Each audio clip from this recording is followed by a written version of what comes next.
فلا هادي له وأشهد أن لا إله إلا الله وحده لا شريك له وأشهد أن محمدا عبده ورسوله يا أيها الذين آمنوا اتقوا الله حق تقاته ولا تموتن إلا وأنتم مسلمون يا أيها الناس اتقوا ربكم الذي خلقكم من نفس واحدة وخلق منها زوجها وبث منهما رجالا كثيرا ونساء واتقوا الله الذي تساءلون به والأرحام إن الله كان عليكم رقيبا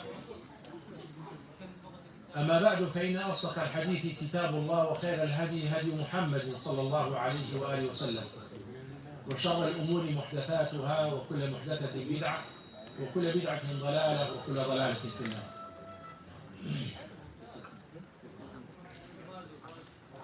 Brothers, how beautiful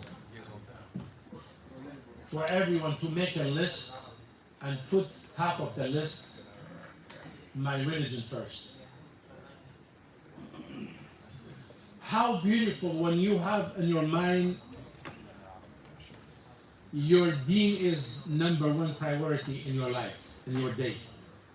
How beautiful. And this is what we need because we know we all here temporary. We're not going to stay for too long. We're not going to stay for too long. As Prophet sallallahu alaihi wasallam said, "Amaru ummati ma bayna 60 ila 70 wa qalilun man yujawizu dhalik."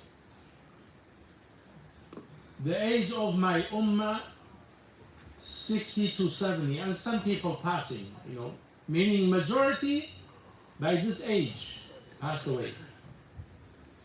There's a story or there's a statement. Time of Prophet Noah, alayhi salam. People used to live hundreds of years. And then mentioned was a lady. She was crying for her son passed away in the age of 300. And she was crying for her baby. Only 300 years. She was crying. And then they said somebody told her, you know the Akhir Ummah, the last Ummah of the last prophet, they lived between 60 to 70 years. She said, how this can happen? They said, yes, this is what's going to happen. She said, wallahi, if I'm in that Ummah, I'm going to be in sujood until I pass away because there is no time for worship. Even we don't have an authentic chain to go back to this lady, but it's a beautiful reminder. She said, if in that ummah, I'm going to go make sujood for Allah for my 70 years because there's no time to worship Allah. So I'm going to be in sujood until I pass away. So, and the death doesn't know about the ages. فإذا جاء أجلهم لا يستأخرون ساعة ولا يستقدمون. If someone his time finished, he's not gonna die sooner or later. So we all know and how important to make your belief system stronger about the akhirah, about the day of judgment. Do you know the people who follow desires or follow doubts and desires and the money and work and leaving their religion? Why? Because they have no knowledge or they're not strong about their belief system for the day of judgment. When you look at the ayat in the Quran, when you look how Allah praised the people who believe unseen, believe in ghaib.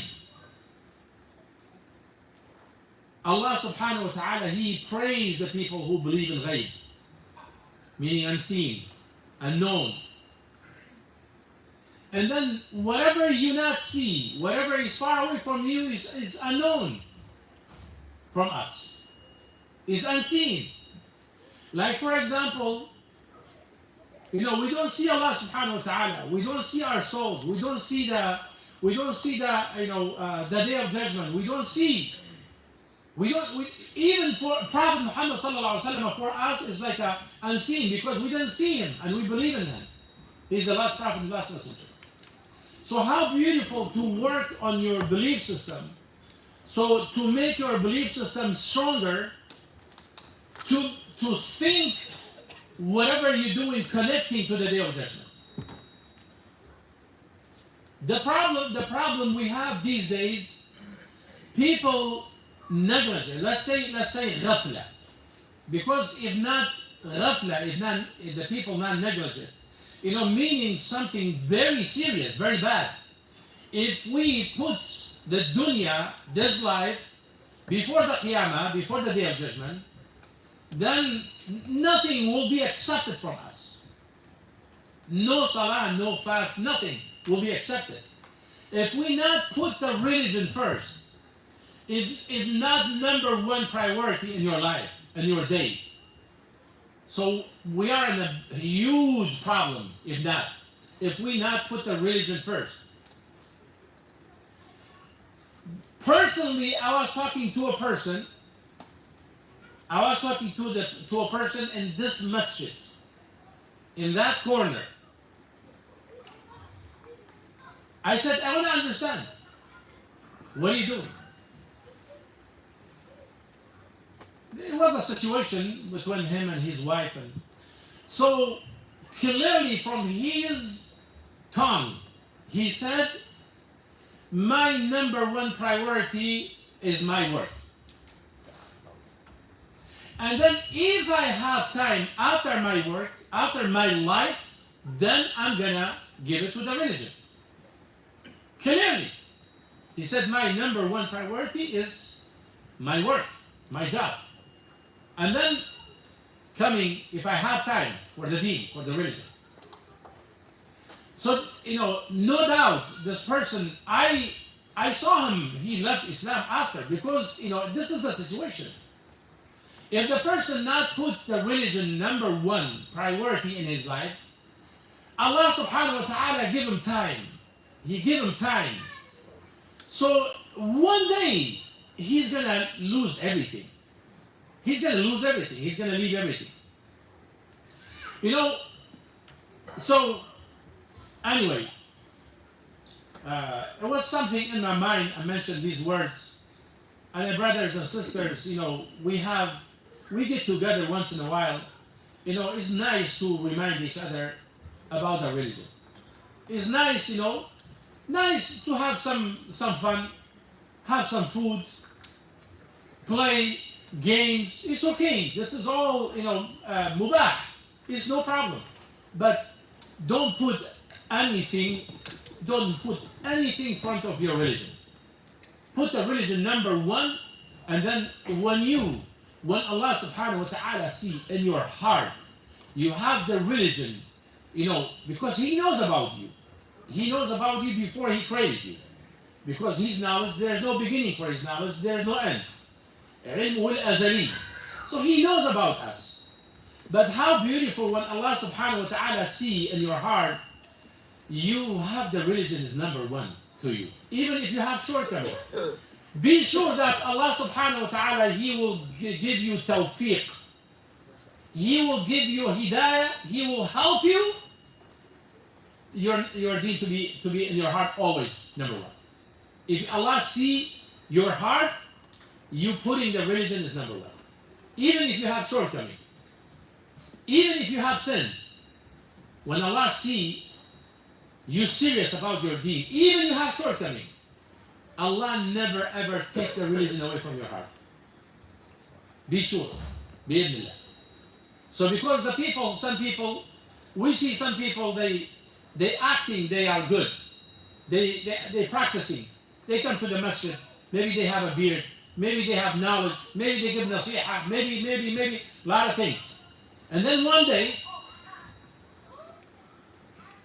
out of business, he leave the religion. He leave everything off. What is this?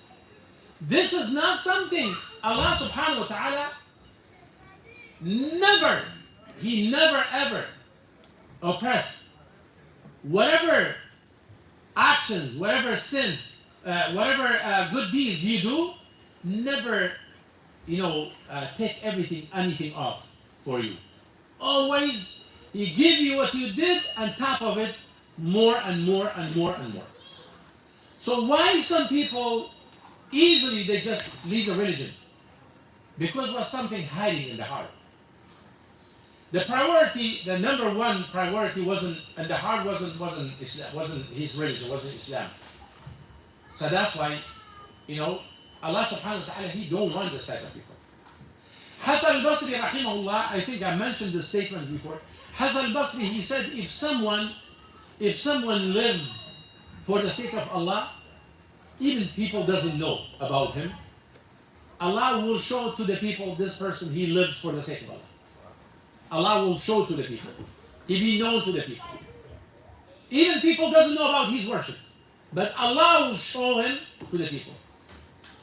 And he said, if someone acting, faking, even he's practicing, he's fasting, he's praying, he's giving da'wah, he looks like he's a religious person, he's doing a lot of good deeds, but he's faking. He said even last day of his life, even the last day of his life, Allah will expose him to the people. He wasn't living for the sake of Allah. This is very serious. Very serious. Make sure with your heart how much you have Allah in your heart. How much His religion, His Quran, His Prophet sallallahu alaihi wasallam, His worship in your heart. Check it out. Thermometer. He put something to measure it. Put the measurement, and then you're gonna find yourself. If you're doing good, ask Allah for increase it for you. If you're not doing good, ask Allah to forgive you, because no one free from mistakes. No one free from mistakes. Everyone make mistakes. كل بني آدم خطاء وخير الخطائين التوابون. The best one, the one who changed after the mistake. He go back to Allah subhanahu wa ta'ala. He's the best. Doesn't mean you're not going to make mistakes. But make sure if you have something wrong, check it, check your heart, check your deen. Put the measurement. How much you doing for the sake of Allah? How much you doing for yourself? How much you doing for the dunya? Because the dunya, Allah subhanahu wa ta'ala, He give dunya to the oppressors, to the killers, bombing people, slaughter people. They, all this, crazy stuff and evil stuff they doing, Allah still provide them. Give them dunya. So Allah, He give dunya because the dunya is a temporary. But when you compare this life, 60, 70, 80, 100 years, to forever, so it's not a drop. It's not a drop from ocean. When you compare your life, 60 or 70, even 100 years, when you compare it to the forever in Jannah or hellfire, even not a drop of ocean, from ocean, even not a drop. It's nothing. So this life quickly is going to end. And then we're not going to be able to come back. And we have already ayah, Allah subhanahu wa ta'ala telling us, people asking Allah subhanahu wa ta'ala to return back to the dunya to do good deeds. رَبِّ يَرْجِعُونِ لَعَلِّي أَعْمَلُ صَالِحًا فِيمَا تَرَكْتُ. Allah subhanahu wa ta'ala telling us, they will ask Allah, oh Allah, return me back to the dunya. I'm not going to do except good. So Allah subhanahu wa ta'ala, He knows, even if you return them, they're going to be same thing as before. So there's no returning. And whatever you collecting today, you taking it with you. Good deeds or bad deeds. Wallahi, you're not gonna take, good deeds if you have no good deeds. You're not gonna take bad deeds if you not have bad deeds. So think about yourself. check your belief system, check your actions, and then make sure what you're doing, purely do it for the sake of Allah, even a little bit. Prophet sallallahu alaihi wasallam, he said, خير الأعمال أدومها وإن قل. He said the best of the worships, the best of the actions, to continue consistently, even a little bit, even just a little bit. Continue, do it consistently. And then we go back to the topic. Last week we was talking about showing off. This is, we pointed to it last week. This is a very dangerous action because attacking our good deeds. And then imagine if there's a hacker try to hack your bank and they wasn't successful. So you're gonna leave it off, or you're gonna go to the bank to change the password and whatever. So think about it. Someone tried to attack your phone, hacking your phone, hacking your account, your computer, your page, whatever you have. What are you gonna do? So I think everyone take all steps to protect his bank, his account, his whatever. You're gonna take all steps to protect yourself, right? So showing off, attacking your good deeds. So we have to know how we protect our good deeds from the showing off. Prophet sallallahu alaihi wasallam, he named, we have a hadith here. Prophet sallallahu alaihi wasallam, he said, "Ala ukhbirukum." Hadith Abi Sa'id Al-Khudri radiyallahu anhu. He said, "Ala ukhbirukum bima huwa akhwafu alaykum min al-Masih ad-Dajjal." Prophet sallallahu alayhi wa sallam, he said, "Ala ukhbirukum بما هو أخوف عليكم عندي من المسيح الدجال." You want me to tell you what is I scared for you more than the false Messiah? Do you know false Messiah? We ask Allah to protect us from his evil. Masih al-Dajjal. Masih al-Dajjal, from the major sins. Major signs of the last day. From the major signs of the last day. And Masih al-Dajjal, the false Messiah, come with a cloud, rain, bring a person. He's not bringing the person. The shaitan come to the image of a person and he said, "This is your father. I brought your father to life. This is your mother. I brought your mother back to life." So he told the ground to grow, vegetables, the vegetables coming out. The fruits, trees, fruits coming out. It's a big fitna. It's a huge test.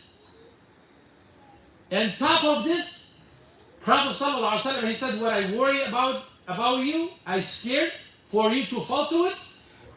I scared from showing off more than false Messiah for you." Because false Messiah, like I said, if you have a strong iman, he's not going to affect you. And we have a hadith. The story is too long. I don't know.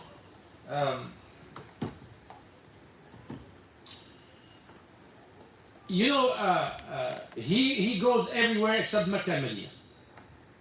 And then when he go to Medina, there's a guy, he go to Atraf al-Medina, around the Medina. He cannot go to inside the Medina. There's a guy, he come to see him. And then he said, "Who I am?" He said, "You're Masih al-Dajjal, false Messiah. Prophet sallallahu alaihi wasallam, he told us about you." He said, what about if I kill you and bring you to life, bring you back to life? So after he make him two pieces, and he put him back, and he back to life. He said, now I have more belief that you are Masjid Dajjal. This is what the Prophet ﷺ, he told us. And then he tried to kill him again, he cannot. He cannot. After he told him, now you make it even confirm it for me. What the Prophet ﷺ, he said about you. And then he tried to kill him, he cannot kill him. And he left him. So, but showing off in your actions, is destroying your worship.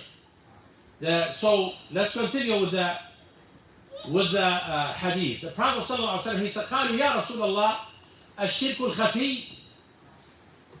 They asked the Prophet sallallahu alaihi wasallam, what is this? He said, يقوم الرجل فيصلي فيزين صلاته لما يرى من نظر رجل. He said, this is what he scared for the ummah to fall to it. He said the person, he get up to pray, and then shaitan whispered to him, there's a person looking at him, and then he correct himself, and he make ruku' nicer, he makes sujood nicer, he's standing nicer, he put his hand nicer. He was like normal. As soon as he feel, he get up. So this is what the Prophet ﷺ, he's scared for us to fall to it. And then we have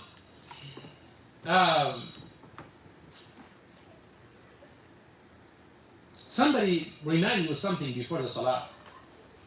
Also, I want to point to something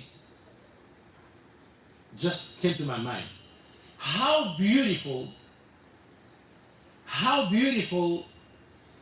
to hear Allah said, Prophet ﷺ said, and then you happy to listen to it. How beautiful. When you love someone,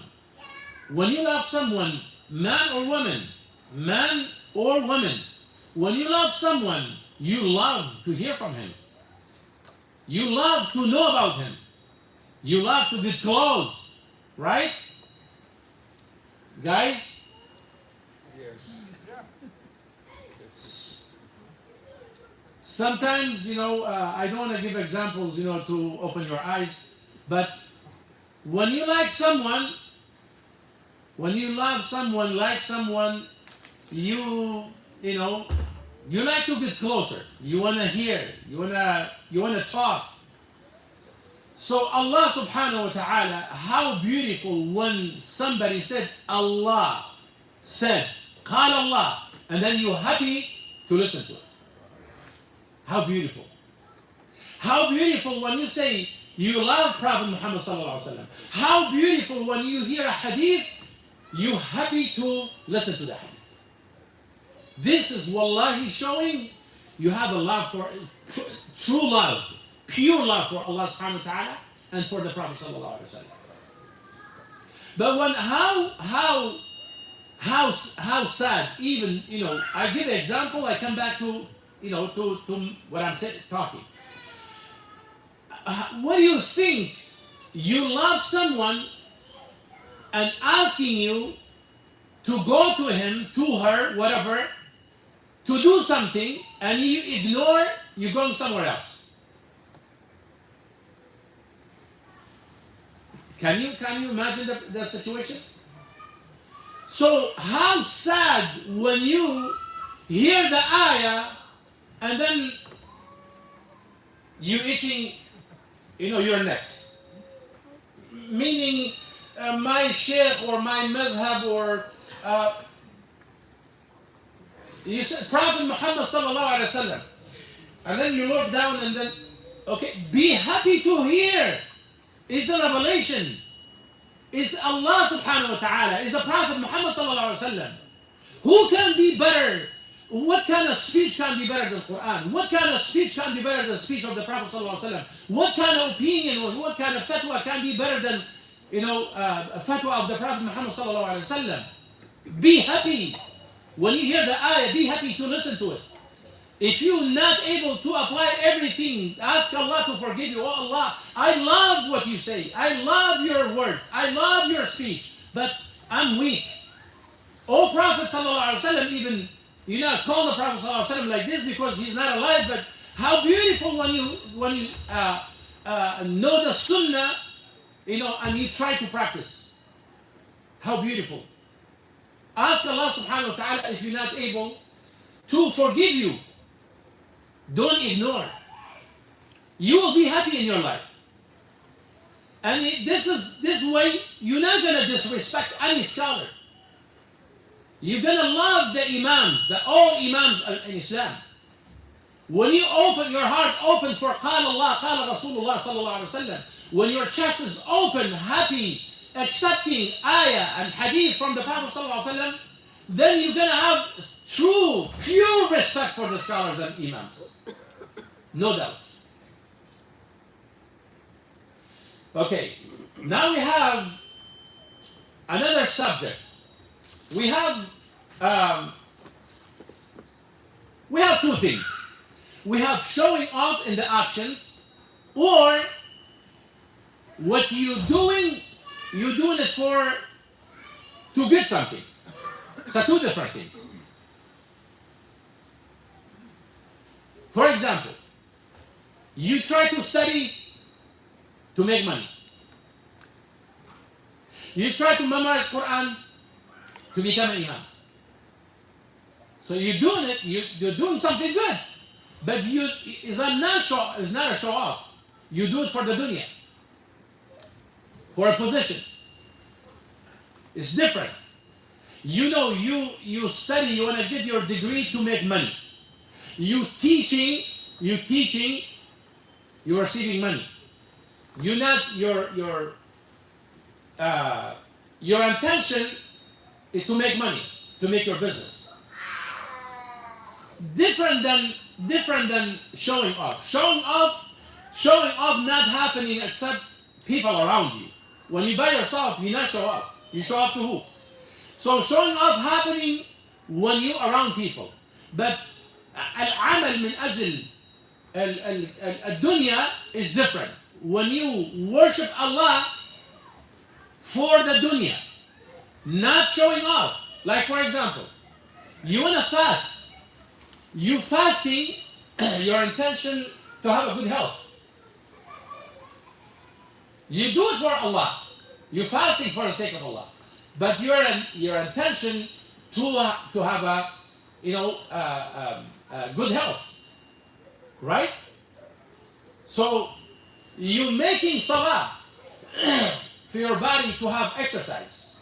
You exercising, in your salawat, you're moving up and down. So the worship is good, but your intention is changing your worship to other than Allah subhanahu wa ta'ala. So meaning is different than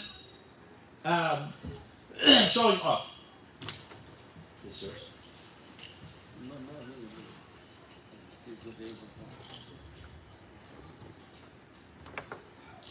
Allah subhanahu wa ta'ala said in the Quran, من كان يريد الحياة الدنيا وزينتها نوفي إليهم أعمالهم فيها وهم فيها لا يبخسون.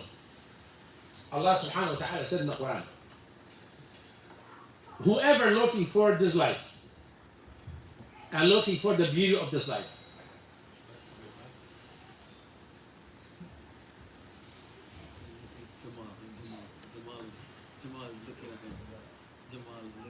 somebody gonna call that? He's telling him Jamal paying attention. So, yeah, it's a little late today.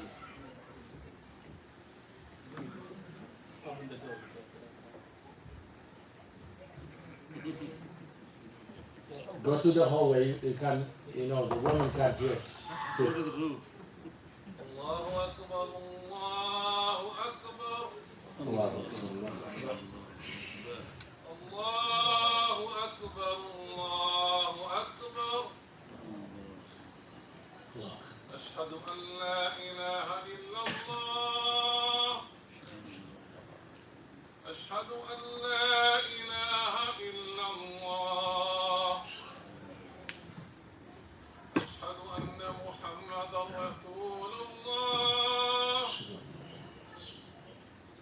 أشهد أن محمدا رسول الله. حي على الصلاة. حي على الصلاة.